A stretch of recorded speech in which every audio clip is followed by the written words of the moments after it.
Customer risk categorisation.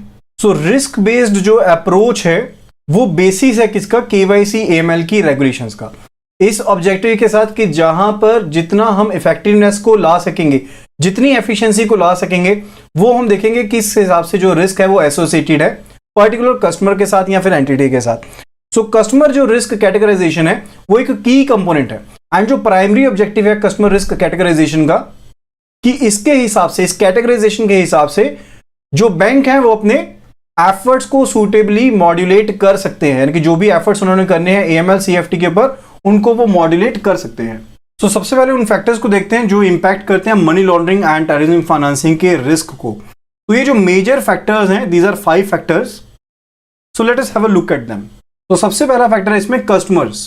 तो कुछ एक कस्टमर्स जो हैं लाइक लो इनकम कस्टमर्स हैं या फिर सैलरीड एम्प्लॉयज हैं, इनका जो रिस्क कैटेगरी होती है वो कम होती है। किन कस्टमर से? लाइकवाइज अगर कहें कि पेट्रोल पंप ओनर्स हैं या फिर रियल एस्टेट डीलर्स हैं, उनसे इनकी जो रिस्क है वो कम एसोसिएट होता है। लाइकवाइज अगर हम कहें कि कोई लो इनकम कस्टमर है या फिर सैलरीड क्लास पर्सन है, सैलरीड पर्सन है जिसकी एक फिक्स सैलरी पर मंथ आ रही है, इनका जो रिस्क है that is lesser than that of the, मान लीजिए कोई पेट्रोल पंप ओनर है या फिर कोई रियल एस्टेट से जुड़ा हुआ बिजनेसमैन है। तो पहली चीज क्या है, जो कस्टमर की टाइप है। Second is a products.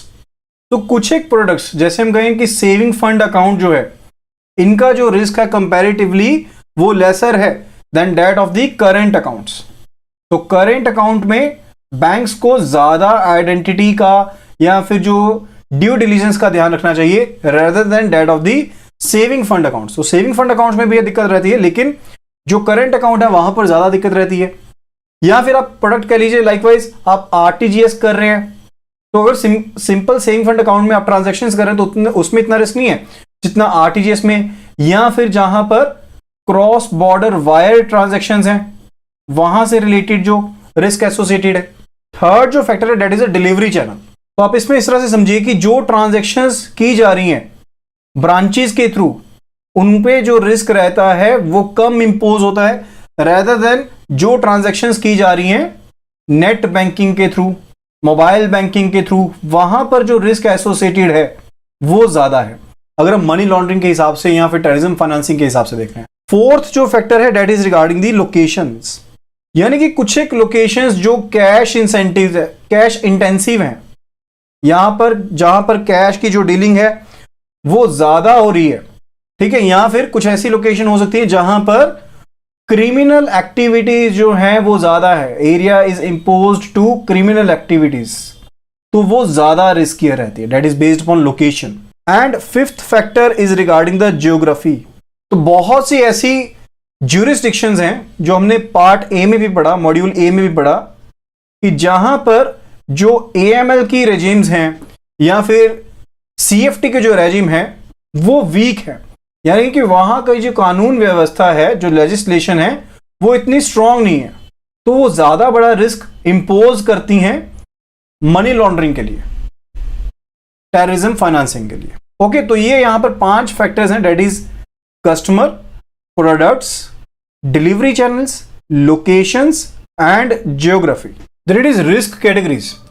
तो मेन ऑब्जेक्टिव जो रिस्क कैटेगराइजेशन का है वो ये है कि हम अपने रिसोर्सेज को अच्छे से इस्तेमाल कर पाए, यानी कि जहां पर आपको पता है कि कस्टमर की कैटेगरी हाई रिस्क है, आप वहां पर ज्यादा क्वेश्चन रखें, ज्यादा सावधानी से काम करें, एंड जहां पर आपको पता है कि लो रिस्क कैटेगरी है वहां पर आप फिर भी रियायत दे सकते हैं। तो जो नंबर ऑफ रिस्क कैटेगरीज है वो हर एक बैंक के द्वारा अपने आप रखी जा सकती हैं, लेकिन क्योंकि जो रेगुलेटरी नॉर्म्स हैं उनको 3 कैटेगरीज के बेस पर कैलिब्रेट किया गया, यानी कि 3 कैटेगरीज के बेस पर बनाया गया रेगुलेटरी नॉर्म्स जो है। So high risk, medium risk, low risk जो है, ये तो 3 मिनिमम कैटेगरीज रहेंगी ही रहेंगी। जो कई बैंक है वो बेटर डिफरेंशिएशन के लिए, ताकि वो एएमएल मेजर्स को प्रॉपर्ली कैप्चर कर पाए, प्रॉपर्ली उनका ध्यान रख पाए, उसके लिए कई बैंक जो है हायर नंबर ऑफ कैटेगरीज भी रखते हैं। मान लीजिए वेरी हाई रिस्क रख दिया या फिर मॉडरेट रिस्क रख दिया, तो इस तरह की कैटेगरीज करते हुए वो 5 कैटेगरीज तक लेकर जा सकते हैं। Next it is differential measures. So KYC AML के जो मेजर्स हैं वो रिस्क कैटेगरी के हिसाब से डिफरेंशिएटेड रहते हैं, यानी कि अगर तो हाई रिस्क कैटेगरी है तो हम और ज्यादा इंटेंस अप्रोच रखते हैं, अगर लो रिस्क कैटेगरी है तो हम कम इंटेंसिटी वाली अप्रोच रखते हैं। जैसे कस्टमर आइडेंटिफिकेशन एंड डिलीजेंस है, या फिर जो कस्टमर केवाईसी प्रोफाइल मॉनिटरिंग या फिर अपडेटिंग है, या फिर ट्रांजैक्शन मॉनिटरिंग जो है। सो ये चीजें किसके ऊपर डिपेंड करती हैं कि कस्टमर की रिस्क कैटेगरी क्या है। Now let us have a look at the customer risk profile. Now let us have a look at the customer risk profiles. So एक कस्टमर के ऊपर मनी लॉन्ड्रिंग को लेकर या फिर जो टेररिज्म फाइनेंसिंग है उसके रिलेटेड कितना रिस्क एसोसिएटेड है, वो डिफरेंट कैरेक्टरिस्टिक्स के ऊपर डिपेंड करता है। तो पहला इसमें कैरेक्टरिस्टिक है रिगार्डिंग दी एंटिटी पैरामीटर्स।